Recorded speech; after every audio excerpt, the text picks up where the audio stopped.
These, what you're hearing right now, are the turbulent radio waves captured by Juno as it entered the realm of Jupiter.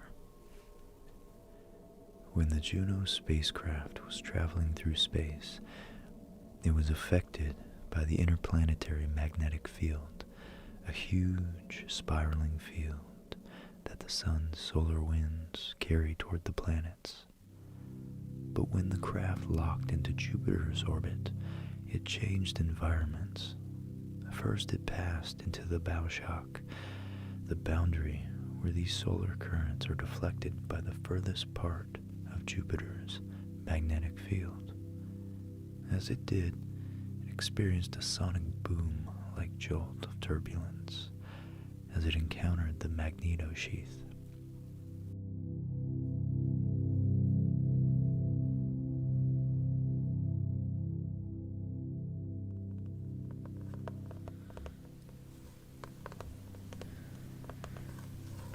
Welcome back to this brilliant atlas of our universe. Today we're doing we're doing the outer planets. And we're going to start with the largest, most magnificent, Jupiter.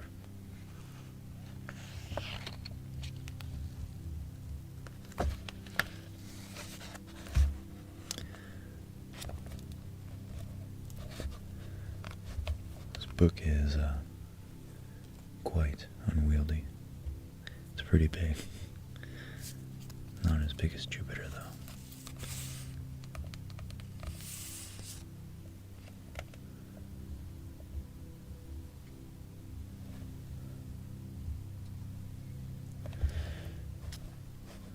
Here we have a magnificent portrait of the perspective from a moon of Jupiter.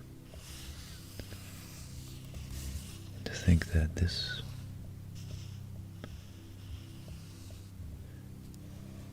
here we have Amalthea.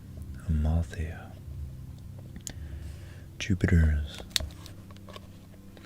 colorfully banded atmosphere is ever churning, ever changing. This would be our view of the colossal belted globe from Amalthea, one of its inner moons.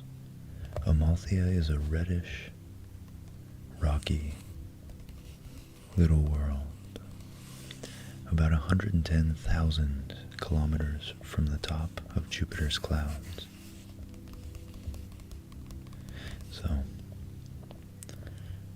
I would say maybe that's roughly a third of the distance between us and our moon, but nonetheless, Jupiter wouldn't be that much smaller if it were where our moon is. So incredibly massive. Its most prominent feature is, of course, the great red typhoon. The great red spot, a hurricane-like storm that has probably been raging for centuries. At lower left, there are 3 smaller white storm areas.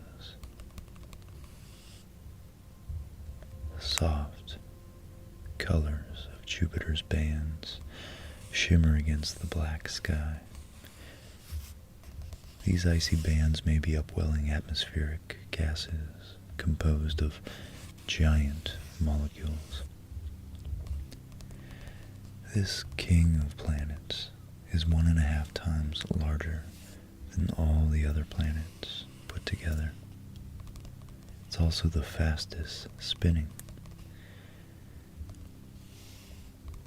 Pioneer and Voyager flybys of Jupiter told us much about the planet.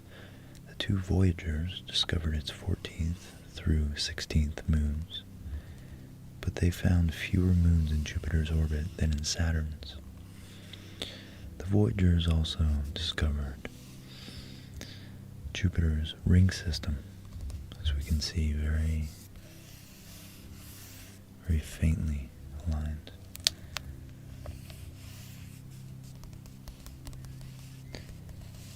Here we see it as a thin line slanting along the equator. But they left many interesting questions. How did Jupiter get its rings? How does Jupiter's atmosphere support primitive life forms? If it does, what is the planet like beneath its massive cloud cover? Let's find out. Let's find out. Let's find out. Well, it would take 11, almost 12 of our years for Jupiter to orbit around the Sun. It's named after the king of the Roman gods. His name is a fitting one for our largest planet. Traditional sign for his lightning bolt. Gives the planet its symbol. That thing kind of looks like a 2 and a 4.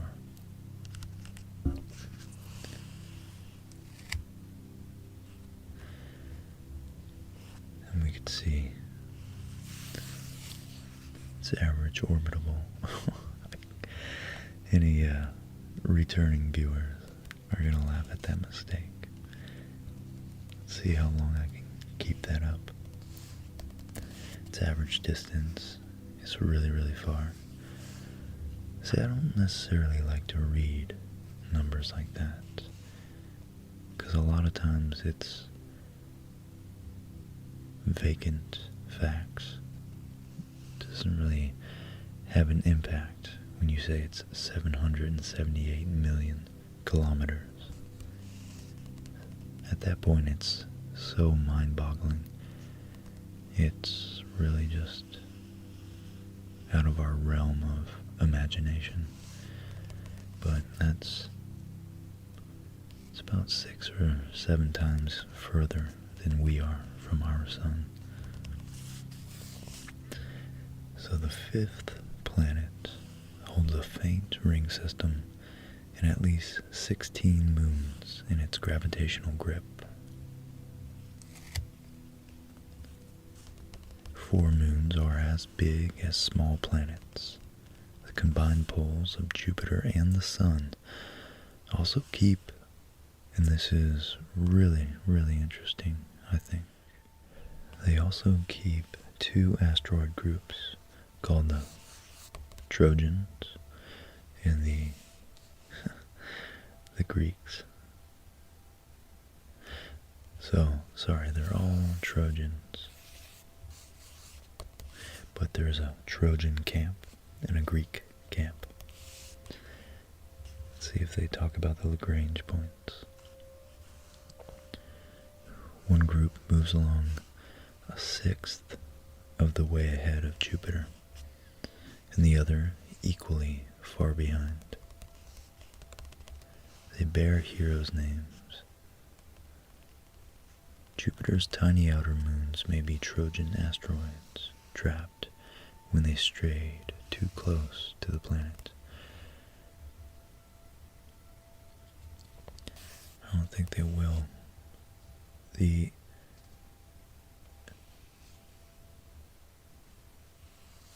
space occupied by these Trojan asteroids are what are called Lagrange points of gravitational theory and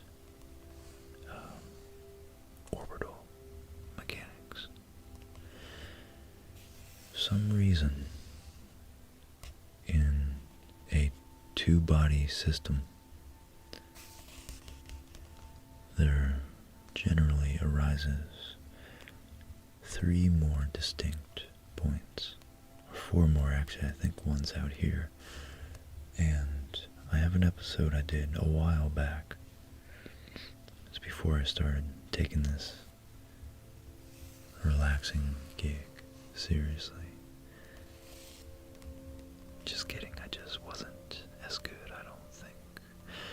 But I did do an episode about Lagrange points because I had just recently discovered them and thought it was one of those things that science only led hundreds, well, it's one of those things that a mathematician, Lagrange, I guess is really his name, French mathematician Lagrange, in the 1700s, I think,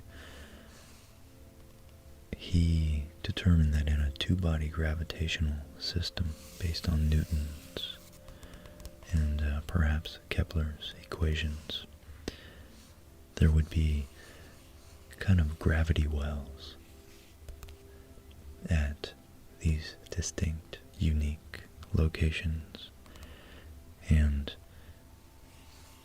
any objects flying too near these wells would interact with that location relative to the bodies,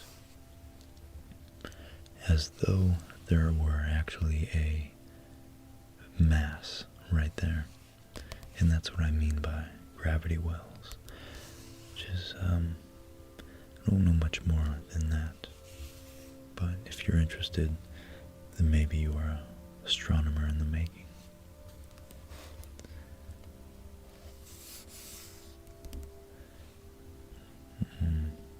Perhaps it's some sort of interference pattern, like the way a magnet run along a wire, a closed metal wire.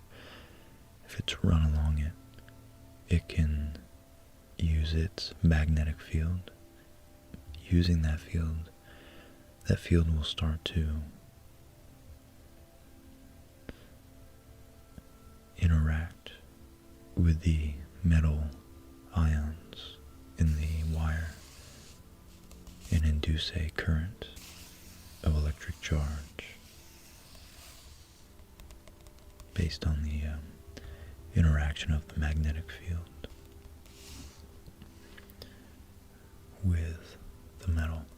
I believe it induces a counter magnetic field, and then those two magnetic fields interact with one another and cause a electromotive force on the electrons in the metal wire. It's a strange world we live in. The heavyweight champion of the worlds, Jupiter, right. Here we can see it's pretty awe-inspiring how much larger it is than our planet. It accounts for more than 2/3 of all material in the solar system outside the sun. It would take 318 Earths to equal Jupiter's huge mass. Gravity 2.5 times stronger than our own creates intense pressures in the swirling gases of its atmosphere. And the Voyagers found one bright ring flanked by a faint vertical extending ring and an even fainter gossamer one. These rings you can see right there. And here's what they think Jupiter is made of. We have at the very core molten rock, water, and ammonia. about 19,000 centigrade due to the intense pressure. Higher pressure generally means higher temperatures, and liquid metallic hydrogen is next. And then 10,000, it decreases a little bit to 10,000 centigrade. As you go up, less pressure, and then we get to liquid hydrogen. So we have molten rock, then water and ammonia, then liquid metallic hydrogen, then liquid hydrogen. And then we have at the top here, 15 it gets near freezing at 1500 degrees centigrade Celsius. Now it's touching space, so all its temperature, a lot of it can be dissipated in the upper echelons of the atmosphere, the upper tiers. It becomes liquid hydrogen, starts fusing in the upper 150 kilometers with water droplets, which form ice, and then ammonium hydrosulfide crystals, and then ammonia crystals at the very, very, very top. Sure, separated by density.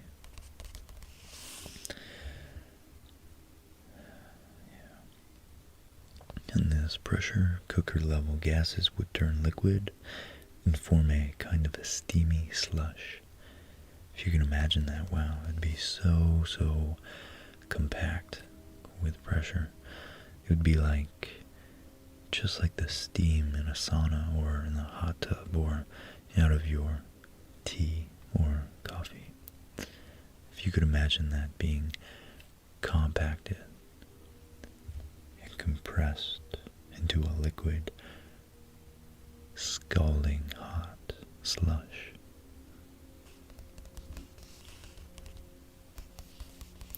Scientists even think, about halfway down to the planet's core, heat and pressure force the hydrogen to act like metal. Molten metal. Scientists think electrical currents in this zone may actually create Jupiter's giant magnetic field that we're about to see. And it's massive. It really is awe-inspiringly huge. Very large. But first, we have the giant red spot. Whirls 360 kilometers an hour, That's still upwards of 200 miles an hour. And this is actually a real picture caught by the Voyager spacecraft of the photons of light emitted from this giant red spot. On our make-believe journey through the solar system, we will pass safely through the asteroid belt, just as the two Voyager spacecraft did in 1978. First, they were flung out from Earth at a send-off speed of 52,000 kilometers an hour. Earth's and the Sun's gravitation gradually slowed them down. Eventually, the Voyagers entered the gravitational field of Jupiter, which, as they were slingshot around it, using precise calculations from the astrophysicists, or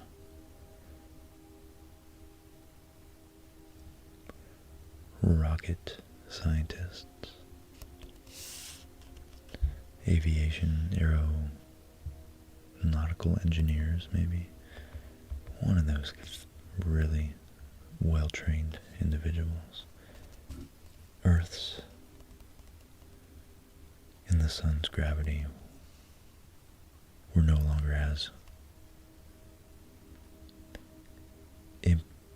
impactful, I guess, on its speed, on its carefully constructed, engineered speed, as it zipped around Jupiter. It was flung away. It flew 1.5 years before reaching Jupiter, though. Because as all the planets have their own orbital speeds, they had to line it up precisely so that Earth was here and it was flung out. And then maybe it caught Jupiter all the way over here. But it had to travel very fast and very, very precisely to hit Jupiter, firing its thrusters at just the right moments for just long enough with just enough power to reach the giant planet and fall at just the right angle into its gravitational well.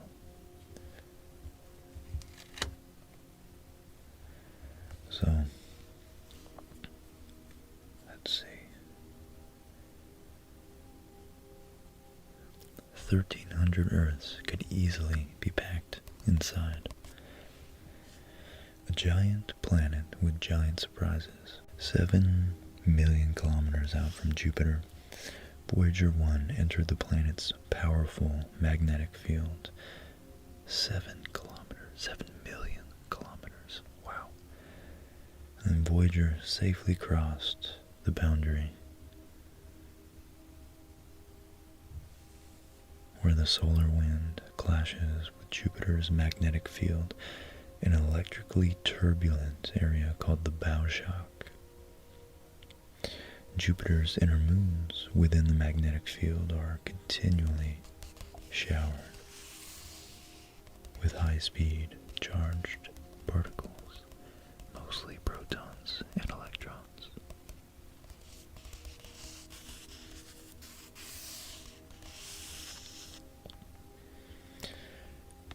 The current is spread too thin to harm the spacecraft, but except perhaps in the highly charged region between Jupiter and its moon Io, the movement of Io through the magnetic field sets up an electrical current of 5 million amperes strong. The current flowing in a 100-watt light bulb is only 1 amp. The electricity linking Io with Jupiter is gradually eroding Io's surface.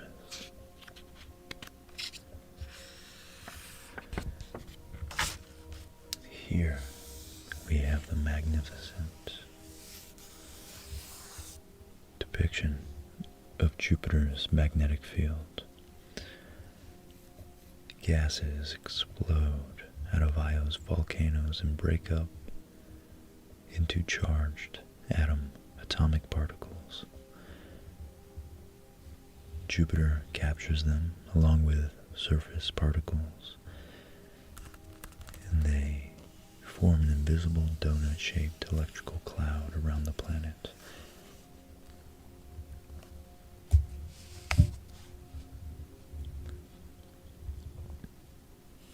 As Io circles Jupiter, the planet keeps the satellite a prisoner within this enormous energetic cloud. A major surprise from the Voyagers was that Jupiter, in fact, has a ring system. The faint ring stretches 52 to 58, sorry, kilometers, 1,000 kilometers above the planet's cloud tops.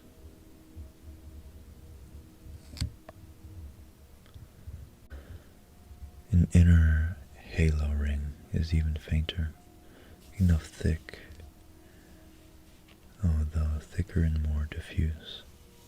And then there's a third tenuous gossamer ring, which goes from about 58,000 kilometers to above the cloud tops